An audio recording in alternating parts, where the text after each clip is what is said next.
Amis de l'analyse de schéma, bonjour. Alors aujourd'hui, un internaute qui souhaite rester anonyme m'a demandé d'expliquer ce schéma. Alors de quoi s'agit-il? Il s'agit d'un récepteur de son ultrasonique.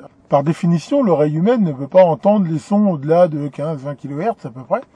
Et au-delà, justement, c'est ce qu'on appelle les ultrasons, que certains animaux peuvent entendre ou émettre, mais pas les êtres humains. L'idée de ce montage, justement, c'est de faire un récepteur qui va abaisser en quelque sorte la fréquence de ces sons de façon à les rendre audibles.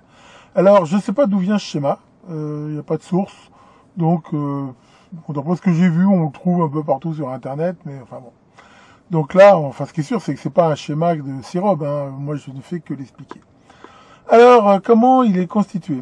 Alors déjà, au niveau de l'alimentation, on voit que ça s'alimente avec une pile 9 volts, jusque-là, il n'y a rien à dire. Et que bien sûr, au début, il y a un capteur. Alors ce capteur, il faut bien sûr un micro qui soit capable d'entendre en quelque sorte les ultrasons.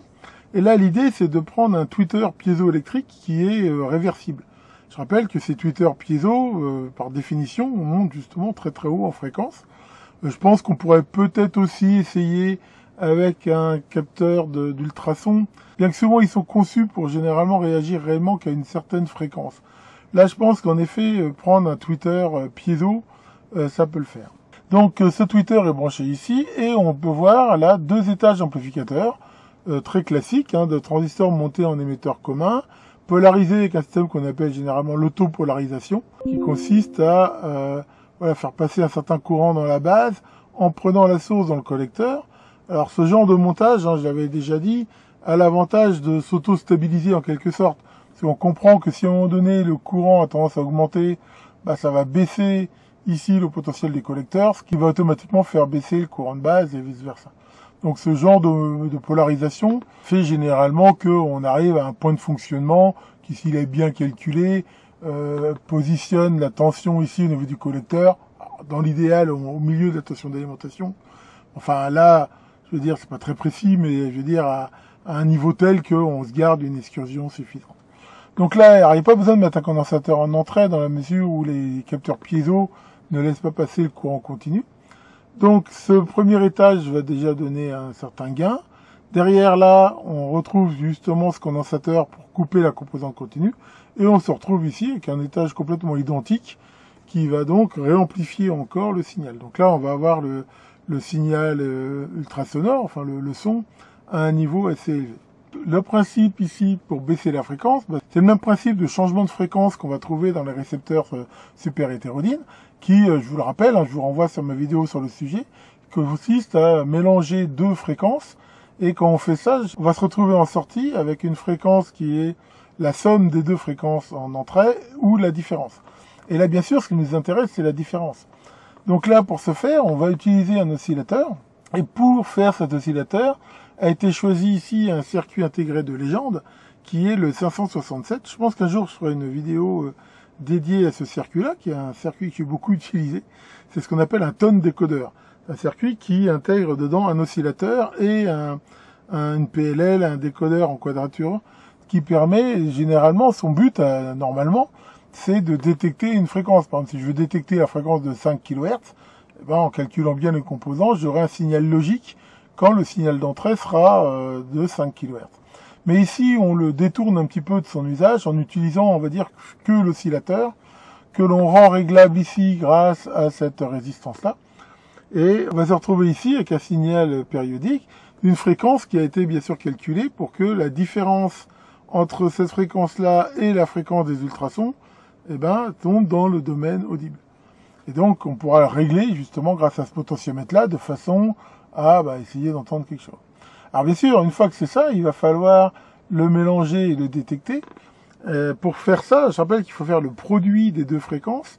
Et c'est fait en gros là par le fait que cet étage ici, qui est polarisé par cette résistance-là, a une caractéristique qui n'est pas réellement linéaire.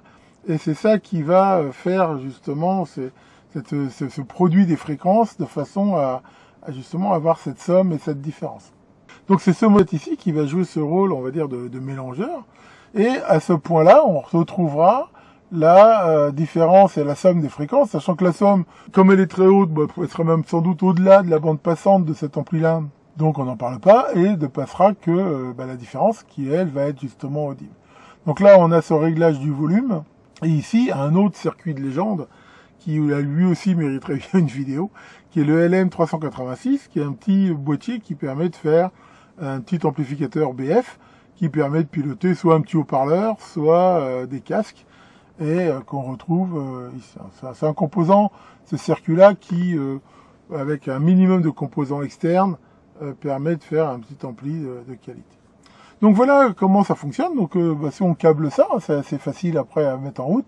Il va suffire après de régler ce potentiomètre-là de façon à essayer de capter quelque chose. Alors on peut espérer entendre les cris de chauves-souris, de certains animaux, voir aussi pourquoi pas le bruit de certains appareils. Alors je me rappelle, ça fait très longtemps, j'avais fabriqué un truc comme ça, alors pas sur ce schéma-là, mais un principe un peu identique. Et je me rappelle qu'en effet, la nuit, on entendait ces sortes de petits cris.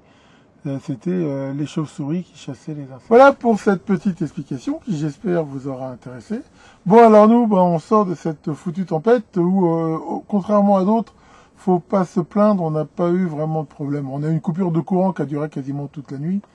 Mais à part ça, petits dégâts collatéraux. Mais enfin, bon, je pense que, contrairement à d'autres qui ont été moins chanceux, on s'en sort plutôt bien. Alors après, ils annoncent encore une autre tempête, on verra bien. Par contre, un truc qui est finalement assez intéressant, c'est qu'on est quand même moins résilient qu'avant. Parce que là, quand il y a eu la coupure de courant, en même temps, pour une raison que j'ignore, même les téléphones mobiles ne fonctionnaient plus du tout. Ce qui fait que on n'avait vraiment plus rien. S'il a fallu appeler des secours, il n'y avait plus rien. Parce que dans le temps, le téléphone était sur un circuit à part. Maintenant, le téléphone, il passe par la box Internet. La box, quand il n'y a pas de courant, elle marche plus. Et voilà, en fait, on était complètement coupé du monde. Bon, c'est pas vraiment grave, mais voilà, je trouve que finalement, à vouloir tout regrouper et faire des économies partout, je pense qu'on a perdu un petit peu de la résilience face à ce genre d'événement.